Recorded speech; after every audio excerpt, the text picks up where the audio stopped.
Conflict and Compromise During Reconstruction by Carly Levenstein.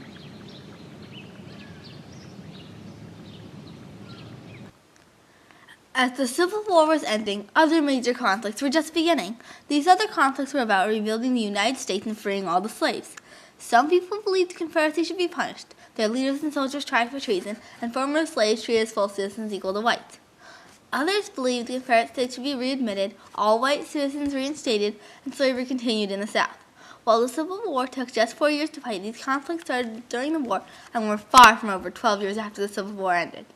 Along the way, many political battles were fought and compromise reached in an effort to resolve this overall conflict, how to rebuild the nation and please all people involved. The different views about post-Civil War Reconstruction all started with different views about what the Civil War was actually about. On one hand, the war was about slavery and cultural differences between the North and the South. On the other hand, it was about state rights versus the rights of the nation. Some Southerners believed that their states had joined the United States and were free to decide if they wanted out. Many Northerners thought the Confederates were leading an unlawful rebellion.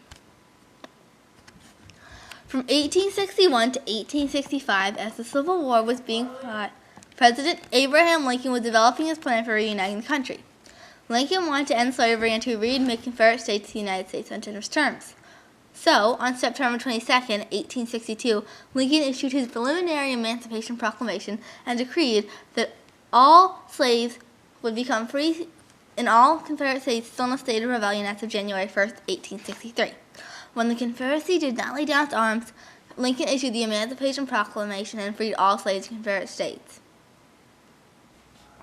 On December 8, 1863, President Lincoln issued his Proclamation of Amnesty and Reconstruction.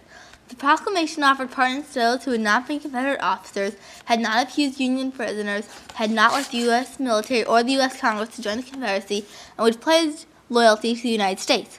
Lincoln's proclamation said that when 10% of Confederate States citizens took an oath of loyalty, that state could be readmitted and could send representatives to Congress.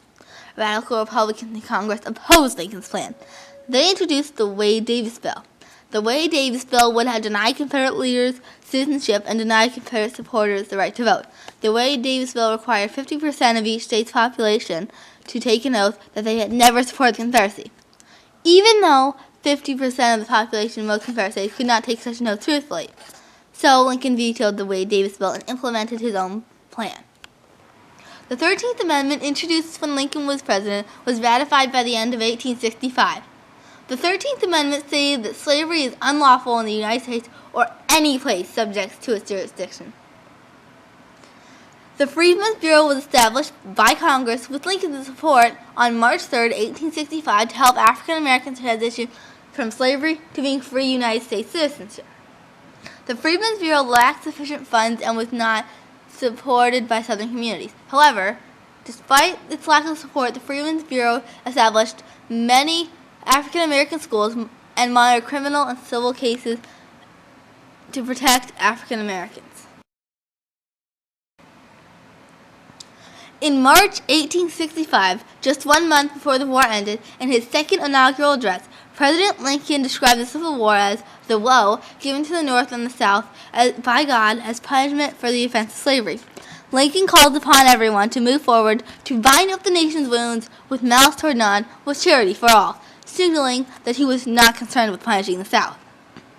When the war ended in April 1865 and General Robert E. Lee surrendered to Ulysses at the Appomattox Courthouse, the surrender terms were consistent with Lincoln's views of treating the South charitably.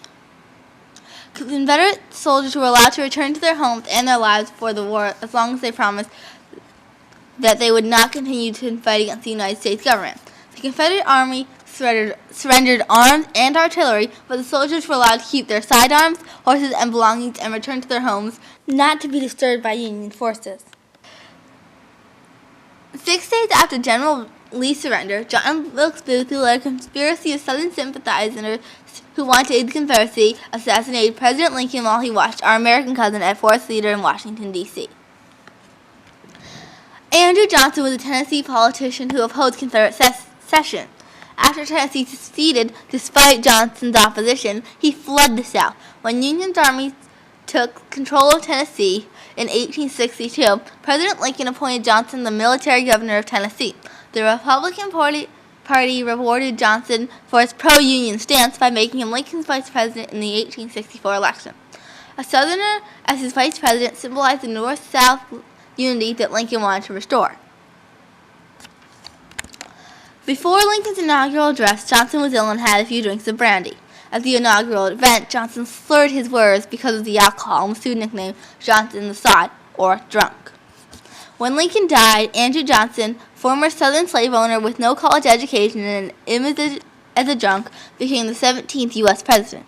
Many believed Johnson would punish the Southern states for seceding. However, it soon became clear that Johnson was more lenient than Lincoln and opposed punishing the South. Andrew Johnson was not nearly as popular as Lincoln had been, and Congress openly opposed his plans. Many white Southerners were outraged that African Americans would be citizens with equal rights as they had. So, in 1865, Southerners passed what were later called Black Codes. These were Southern laws that limited African Americans' freedom to marry, to speak freely, to live where they wanted, and to own property. In 1866, U.S. officials eliminated the Black Codes, but Southerners still passed other laws limiting the rights of African Americans. Some Southerners formed the Ku Klux Klan, or KKK, dressed in white sheets, and terrorized African Americans to prevent them from exercising their rights. The KKK, formed, active, and violent during Reconstruction, still exists to this day. In 1866, Congress passed the Civil Rights Act over President Johnson's veto. It stated that all persons born in the United States were citizens, no matter their race, color, or previous condition. As citizens, they could make and enforce contracts, sue and be sued, testify in court, inherit, and own personal property. Denying these rights to former slaves was made a crime, punishable by a fine of up to $1,000, imprisonment for up to 1 year, or both. The KKK and other Southerners sought to deny African Americans the rights the Civil Rights Act guaranteed. Radical Republicans in Congress were angry about Johnson's lenient policies. To protect their allies in Johnson's administration from removal, Congress passed the Tenure of Office Act over Johnson's veto. But when Johnson ignored the act and removed Edwin Stanton, his Secretary of War, radical Republicans were all too eager to impeach Johnson. The House of Representatives voted articles of impeachment, but Johnson survived by one vote in the Senate and was not removed from office. The Tenure of Office Act was later held unconstitutional as an improper effort to control the president. While Johnson was president, the 14th Amendment was ratified and gave former slaves U.S. citizenship. It said that Confederate leaders could not be members of Congress or hold any civil or military office. It also said that debts incurred to support the rebellion or to pay for slaves were legal and would not be repaid. Johnson's 4 years as president were marked by constant conflict.